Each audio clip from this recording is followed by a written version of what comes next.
ఇది బ్రహ్మజ్ఞానం అంటే. కాబట్టి నిన్ను చూసి నేను మురిసిపోతున్నాను, నీకేదైనా వరం ఇస్తాను పుచ్చుకో అన్నారు. ఆయన అన్నారు, వరం ఇస్తావా?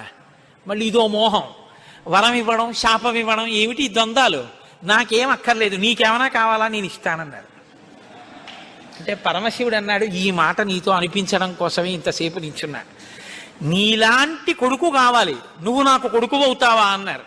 అంటే సనత్కుమారుడు అన్నాడు, నీకే కొడుకునవుతానన్నాడు. అంటే పార్వతీదేవి అంది, ఏమిటి అక్కేంత దీర్ఘం ఇస్తున్నావు?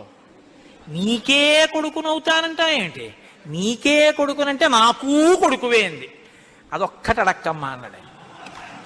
అదేమయ్యా, అదేమిటి? నీలాంటి కొడుకు పుడుతుంటే నా కడుపున పుట్టకపోవడం ఏమిటి?